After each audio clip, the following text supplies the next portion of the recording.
Selanjutnya keutamaan malam nisfu Sya'ban bertepatan pada tahun 1443 Hijriah atau 2022 ini bertepatan malam Jumat. Ini suatu berkah. Jumat itu adalah Sayyidul Ayyam. Ada bulan, tapi ada bulan yang terbaik yaitu adalah bulan Ramadan. Ada makhluk, banyak makhluk yang baik, tapi ada makhluk yang terbaik yaitu Sayyidul Anbiya wal Mursalin Nabi Muhammad SAW. Lalu ada hari yang paling baik di antara hari-hari yang lain yaitu Al-Jum'atu Sayyidul Ayyam. Adalah hari Jumat, adalah hari yang terbaik di antara Senin sampai kepada Kamis. Lalu apa faidah, fadilah, keutamaan menghidupkan amalan di malam Jumat? Nabi SAW mengatakan, "Man qara'ah suratal kahfi fi yaumil jum'ati adha'a lahu minan nur ma bainal jum'atain." Barang siapa yang baca surat Kahfi di hari Jumat, paginya baca Kahfi boleh, siangnya boleh, petangnya boleh, malamnya boleh, yang penting di hari Jumat, maka Allah akan berikan cahaya di antara Jumat kepada Jumat yang lain. Allah sinari, Allah berikan keterangan, penerangan cahaya, tenang hatinya, keluarganya juga tenang, tidak ada masalah. Wa man qara'ah surat Yasin Lailatul Jum'ati asbaha maghfuran lahu. Dan barang siapa yang baca surat Yasin pada malam Jumat, maka subuhnya itu Allah akan berikan ampunan, dihapus dosanya. Jadi Nabi ketika mengatakan malam nisfu Sya'ban tidak menjelaskan amalan apa, amalannya khusus apa. Terserah, mau menghidupkan, baca Yasin bagus, baca surat Kahfi pun bagus, baca istighfar pun bagus. Assalamualaikum warahmatullahi wabarakatuh. Bismillah, alhamdulillah, wassalatu wassalamu ala rasulillah Sayyidina Muhammadin ibni Abdillah, amma ba'du. Sahabat yang dicintai oleh Allah Subhanahu wa Ta'ala, pada kesempatan kali ini saya akan menyampaikan tentang keutamaan bulan Sya'ban. Hadis datang dari Sayyidina Abu Bakar Siddiq radhiyallahu anhu. Hadis ini diriwayatkan oleh Syekh Nasruddin Albani. Hadis ini diterima sebagai amal, bukan maudhu, bukan dhaif, hadisnya sahih. Bagaimana kata Rasulullah SAW, "Ittala'allahu ala jami'i khalqihi lailatan nisfi min Sya'ban." Allah memperhatikan, memberikan perhatian kepada semua hamba-hambanya, semua makhluk. Kapan? Pada malam nisfu Sya'ban. Apa maknanya? Jangan diartikan hadis ini dengan tidak baik. Mesti harus pahami dengan baik. Apa maknanya? Allah itu memperhatikan di malam nisfu Sya'ban dengan perhatian khusus. Bukan berarti jangan dimaknakan Allah tidak perhatian di malam-malam yang lain. Tidak. Karena Allah subhanaka rabbika rabbil izzati amma yasifun. As-Saffat 180. Maha suci engkau ya Allah, Tuhanmu, Tuhan kami, amma yasifun, dari sesuatu, dari apa-apa yang tidak sesuai, yang tidak patut kepada Allah. Mereka menyangka Allah itu tidur. Mereka menyangka Allah itu lalai. Allah tidak memperhatikan. Itu tak betul. Kenapa? Karena Allah suci daripada hal itu. La ta'khuduhu sinatu wa la naum. Allah itu tidak tidur, Allah itu tidak ngantuk, tidak lalai. Jadi maknanya Allah memperhatikan, lebih perhatian, lebih khusus pada malam nisfu Sya'ban. Bagaimana Allah memperhatikan kepada siapa? Kepada orang-orang yang bermunajat kepada Allah, kepada orang-orang yang berdoa kepada Allah di malam nisfu Sya'ban itu. Fa yaghfiru li jami'i khalqihi illa li musyrikin aw musyahinin. Maka Allah itu mengampuni dosa-dosa semua makhluknya, semua hamba-hamba yang bermunajat, yang mendekatkan diri kepada Allah, yang bangun, yang berzikir, mulai dari malam nisfu Sya'ban maghrib sampai kepada subuh. Allah akan berikan ampunan kepada mereka. Allah hapus kesalahan mereka, kecuali ada dua yang tidak diampuni oleh Allah. Allah tidak memperdulikan kepada dua golongan orang ini. Allah juga cuek kepada doa orang yang meskipun malam nisfu Sya'ban dia bermunajat kepada Allah. Siapa dia? Yang pertama, li musyrikin, orang yang musyrik, yang menyekutukan Allah, yang menyembah selain Allah, yang menyembah Lata, yang menyembah Uzza, yang menyembah patung, yang menyembah pohon, yang menyembah manusia. Orang yang masih percaya dengan dukun, orang yang masih percaya dengan peramal, orang yang masih percaya dengan bintang-bintang kelahiran, orang yang masih percaya dengan sio, maka Allah akan cuek kepada orang-orang ini. Lalu yang kedua siapa? Au musyahinin, orang yang tidak berdamai dengan saudaranya, tidak berdamai dengan tetangganya, tidak berdamai dengan sahabatnya, tidak berdamai dengan sanak keluarganya, kerabatnya. Maka berdamailah, karena damai itu indah. Kenapa? Karena Nabi juga mengatakan la yahillu li muslimin ayyahjur akhahu fawqa thalathi layalin. Tidak dihalalkan, artinya tidak diperbolehkan, kata Nabi, seorang muslim yang masih mendiamkan saudaranya, tidak menyapa, tidak menegur, masih ada dendam, masih ada iri hati, masih ada dengki, dia tidak menyapa, tidak menegur dengan saudaranya sesama muslim lebih daripada 3 malam, maka berdamailah. Kenapa? Karena kalau kita tidak berdamai, tidak akur dengan tetangga, tidak akur dengan kerabat, dengan teman kerja atau yang lainnya, maka doa ketika kita panjatkan di malam nisfu Sya'ban ini tetap tidak diterima oleh Allah, dicuekin oleh Allah Subhanahu wa taala. Selanjutnya, keutamaan malam nisfu Sya'ban bertepatan pada tahun 1443 Hijriah atau 2022 ini bertepatan malam Jumat. Ini suatu berkah. Jumat itu adalah Sayyidul Ayyam. Ada bulan, tapi ada bulan yang terbaik, yaitu adalah bulan Ramadan.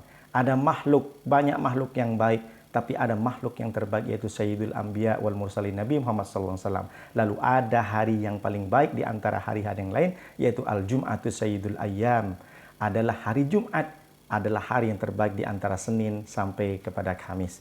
Lalu apa fadilah, keutamaan menghidupkan amalan di malam Jumat? Nabi SAW mengatakan, "Man qara'ah suratal kahfi fi yaumil jum'ati adha'a lahu minan nur ma bainal jum'ataini." Barang siapa yang baca surat Kahfi di hari Jumat, paginya baca Kahfi, boleh.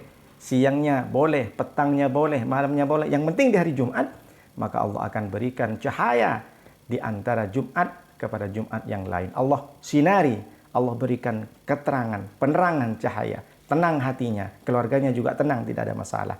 Wa man qara'ah surat Yasin lailatul jum'ati asbaha maghfuran lahu. Dan barang siapa yang baca surat Yasin pada malam Jumat, maka subuhnya itu Allah akan berikan ampunan, dihapus dosanya. Jadi Nabi ketika mengatakan malam nisfu Sya'ban tidak menjelaskan amalan apa, amalan yang khusus apa. Terserah, mau menghidupkan, baca Yasin bagus, baca surat Kahfi pun bagus, baca istighfar pun bagus. Man lazimal istighfarah ja'alallahu lahu min kulli dzikin makhraja wa min kulli hammin faraja wa razaqahu min haitsu la yahtasib. Orang yang baca istighfar, membiasakan baca istighfar, ada 3. Pertama, Allah jadikan semua masalah diberikan solusi oleh Allah. Yang kedua, setiap kesusahan, kesedihan, kegundah gulauan dalam hati, Allah berikan kelapangan. Dan Allah berikan rizki yang tidak terduga. Itu kalau orang membaca istighfar. Baca selawat silakan. Barang siapa yang baca selawat 1 kali, Allah berikan 10 kebaikan. 10 kesalahan dihapus oleh Allah. Dan Allah berikan 10 derajat nanti. Jadi terserah kita mengamalkan apa saja. Yang penting malam nisfu Sya'ban kita hidupkan amalan-amalan untuk bisa mendekatkan diri kepada Allah Subhanahu wa taala. Kemudian keutamaan bulan Sya'ban secara umum. Dulu zaman jahiliyah orang Arab itu membuat sebuah kelompok-kelompok kecil menyebar di padang pasir untuk mencari air. Kemudian air ini ditampung di tempat-tempat yang mereka sudah siapkan. Kenapa? Karena mereka akan menyongsong bulan ke-9 bulan Hijriah. Kenapa? Karena di bulan 9 Hijriah ini terik matahari lumayan tinggi, membakar. Sehingga mereka menyebutnya dengan Ramadan. Ramadan itu diambil dari kata Ramadan, terik matahari panas membakar. Sehingga kalau dibuat dengan bentuk kalimat superlatif menjadi ditambah alif dan nun menjadi Ramadan.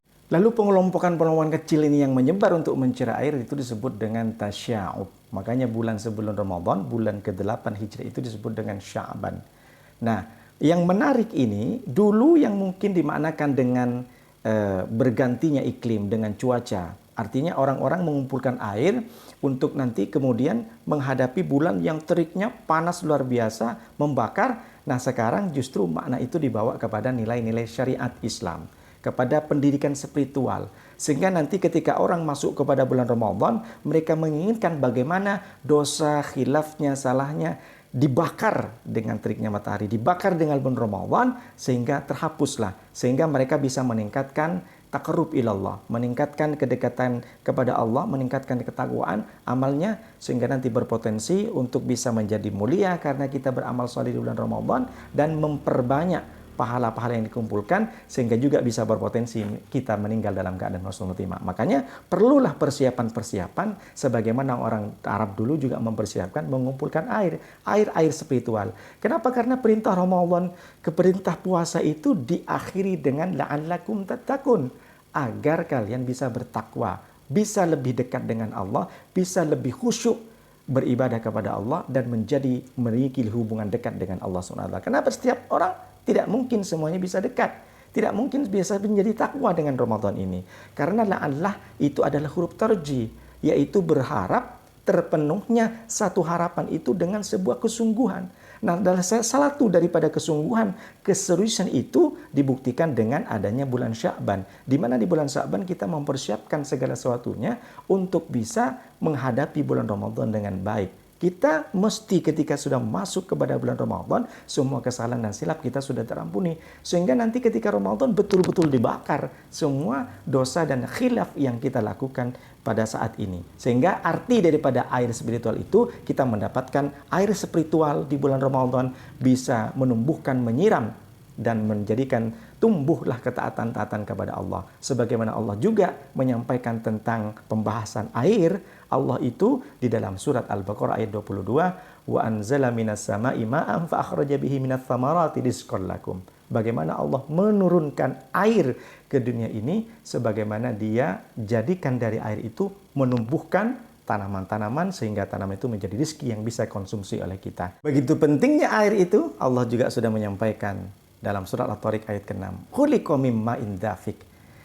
Manusia itu diciptakan, mohon maaf, dari air mani, sperma yang terpencar.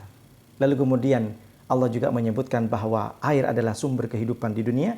Wa ja'alna minal ma'i kulla syai'in hayy afala yu'minun. Surat Al-Anbiya ayat 30. Aku ciptakan, aku jadikan air itu adalah sumber kehidupan umat manusia. Afala yu'minun. Apakah kamu tidak beriman, kata Allah Subhanahu wa taala. Maka apa maknanya tentang air ini? Ketika orang Arab sudah mempersiapkan bagaimana dia menuju kepada bulan Ramadan, bulan yang teriknya luar biasa panasnya matahari, mereka kumpulkan air, dimasukkan ke dalam nilai-nilai syariat, kita kumpulkan air-air spiritual ini untuk bisa menyiram semua anggota tubuh, pohon-pohon ranting dalam tubuh kita yang mungkin 11 bulan sebelumnya kering, kita siram dengan air-air spiritual ini. Sehingga nanti kita betul-betul siap menghadapi Ramadan. Di Ramadan kita tidak hanya mengumpulkan pahala, tapi kita menikmati bunga-bunga amal soleh, bunga-bunga kebaikan, sehingga kita, anggota seluruh badan kita itu menjadi baik, tangan menjadi baik, mata menjadi baik, lisan menjadi baik, sehingga kita fokus konsentrasi di bulan Ramadan. Kapan? Maka mumpung kita masih di bulan Ramadan, kita persiapkan segala sesuatunya untuk bisa menghadapi bulan Ramadan dengan baik, sehingga kita tidak bermalas-malasan. Kalau kita sudah terbiasa di bulan Sya'ban ini untuk meningkatkan kedekatan kita kepada Allah SWT, maka tentu di bulan Ramadan tidak ada rasa kata malas. Mudah-mudahan dengan kita bisa mempersiapkan di bulan Sya'ban ini, kita menuju ke Ramadan, betul-betul kita bisa mendapatkan ridho dan rahmat dari Allah SWT. Mudah-mudahan Allah selalu membimbing kita, memberkahi kehidupan kita, memberkahi umur kita, dan memurahkan rezeki kita sehingga kita bisa lebih fokus konsentrasi untuk menghadapi Ramadan yang penuh dengan keberkahan dan maghfirah ini, sehingga nanti kita juga bisa mendapatkan hasilnya. Mudah-mudahan kita dengan mendekatkan diri kepada Allah, Allah berikan semua kemudahan dalam kehidupan kita. Terima kasih. Assalamualaikum warahmatullahi wabarakatuh.